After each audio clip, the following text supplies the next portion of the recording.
చాలా ఫౌండేషన్స్ లో చాలా పెద్ద మొత్తంలో డబ్బులు పడుతున్నాయి. ఎవరు తెలియని పర్సన్ ఇలా చేస్తున్నారంట. ఇది ఎందుకో తెలుసుకోవాలంటే మీరు నా స్టోరీలో రావాలి. నా పేరు ఆర్యన్. నాకు చిన్నప్పుడు మా ఫ్రెండ్స్ తో ఆడేటప్పుడు నాకు సైకిల్ ఉండేది కాదు. అండ్ అప్పుడే నేను మా ఇంట్లో వెళ్ళి మా నాన్న దగ్గర అడుగుదామని అనుకున్నా. సో మా ఇంట్లోకి వెళ్ళా. సో నాకు సైకిల్ కావాలని మా నాన్నతో చెప్పా. మా నాన్న పేపర్స్ చూస్తూ బిజీగా ఉన్నారు. అండ్ తర్వాత నన్ను కూర్చోమన్నారు. కొన్ని మినిట్స్ తర్వాత నాకు సైకిల్ కావాలన్నా. బిజీగా ఉన్నా తర్వాత మాట్లాడతారన్నారు. కానీ నేను అప్పుడు చిన్నవాడిని కదా. మళ్ళీ మా నాన్నతో సైకిల్ ఇప్పుడే కావాలన్నా కుదరదన్నారు. మా ఫ్రెండ్స్ తో కలిసి నేను బయటకు వెళ్ళాను. నాకు ఇప్పుడే కావాలన్నా. అండ్ నన్ను కొట్టారు. తర్వాత ఏడ్ చేశారు.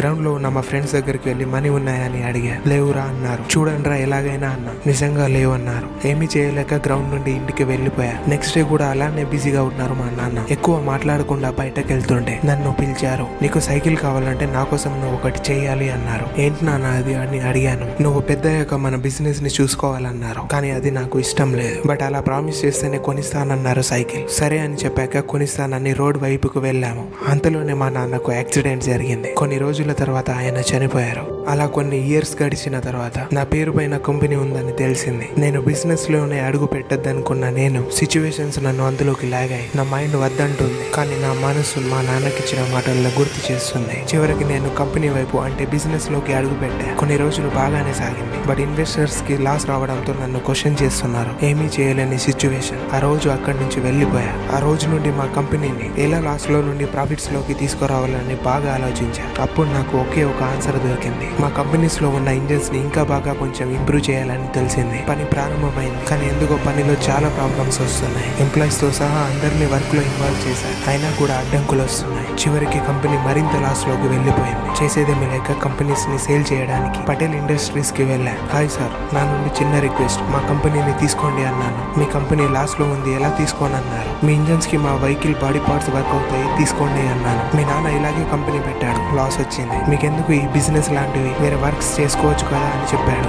నన్నే మా నాన్నండి, బట్ మా నాన్న దగ్గరికి వెళ్ళకండి అని చెప్పేసి వచ్చేసా. కంపెనీలోకి వెళ్ళి కూర్చున్నా. అప్పుడే చిన్నప్పుడు మా నాన్న బిజీగా ఉన్నప్పుడు తన చేతిలోని పేపర్స్ గుర్తుకొచ్చాయి. ఆ పేపర్స్ ని ఇంట్లోకి వెళ్ళి వెతికా, దొరకలేదు. కంపెనీలో వెతికా, దొరకలేదు. అన్ని దారులు మూసుకుపోతున్నాయి అన్నట్టు అనిపించింది. కానీ నేను ఏ గ్రౌండ్ లో అయితే ఆడుకునేవాడినో అక్కడికి వెళ్ళి వెతికా. ఆ రిపోర్ట్స్ చెట్లలో దొరికాయి. అందులో ఇంజన్స్ ని ఎలా ఇంప్రూవ్ చేయాలనేది ఉంది. ముందు కొంచెం అర్థం కాలేదు. తర్వాత కొంచెం కొంచెంగా అన్ని అర్థమయ్యాయి. కంపెనీ ప్రాఫిట్స్ లోకి వచ్చింది అండ్ వేరే కంపెనీ షేర్స్ పడిపోయాయి. ఎందుకో పటేల్ ఇండస్ట్రీస్ వాళ్ళు మన కంపెనీలోకి వచ్చారు. ఎందుకో అర్థం కాలేదు. పటేల్ ఇండస్ట్రీస్ వాళ్ళు వచ్చి మా కంపెనీ లాస్ లోకి వెళ్ళిపోయింది అని అన్నారు. ఫండ్స్ కావాలా అని అడిగా. లేదు అన్నారు. వాళ్ళ కంపెనీని తీసుకోమన్నారు. లేదు నేను తీసుకోను అని అన్నాను. నెక్స్ట్ డే మళ్ళీ వచ్చి లాస్ లో ఉన్న ప్లీజ్ హెల్ప్ చేయండి అని అన్నారు. మా కంపెనీని తీసుకోను అని అన్నారు. నాకు అక్కడేం అనిపించలేదు. కానీ మా నాన్నని తక్కువ చేసి మాట్లాడావు అని అన్నా. సారీ అని చెప్పారు. అండ్ వాళ్ళ ఫ్యామిలీ పరిస్థితులు బాగాలేవు, ప్లీజ్ హెల్ప్ చేయండి అని అన్నారు. ఇక ఒప్పుకోవాల్సి వచ్చింది.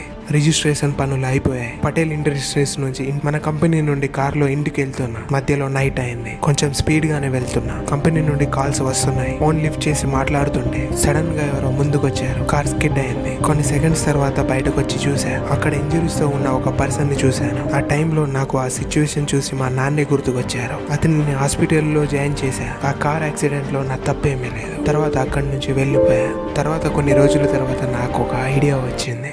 వెంటనే ప్రెస్ మీట్ పెట్టమన్నాను. ఏర్పాట్లు జరుగుతున్నాయి. ఆ యాక్సిడెంట్ నాకు మళ్ళీ మళ్ళీ గుర్తుకొస్తుంది. ఈ యాక్సిడెంట్ నా మైండ్ ని ప్రెషర్ లో పడేస్తుంది. చాలా కన్ఫ్యూజన్స్ తో నేను ఆ ప్రెస్ మీట్ ని మొదలు పెట్టా. రిపోర్టర్స్ అడిగే ప్రశ్నలకు నేను ఒకే ఒక ఆన్సర్ ఇచ్చా. నేను సంపాదించిన దానిలో నుండి 90% చారిటీలకు ఇచ్చేస్తున్నానన్నా. అక్కడున్న ఎన్విరాన్మెంట్ సైలెంట్ అయిపోయింది. అప్పటిదాకా ఉన్న టెన్షన్ ఇప్పుడు లేదు. అది ఎందుకంటే యాక్సిడెంట్ అయిన వాళ్ళకి నా నుండి హెల్ప్ జరుగుతుంది. అండ్ మీకు చెప్పడం మర్చిపోయా. మా నాన్నకి ఇచ్చిన పూర్తి ప్రామిస్ ఏంటంటే మీకోసం పర్వతాన్ని పెకిలిస్తానని.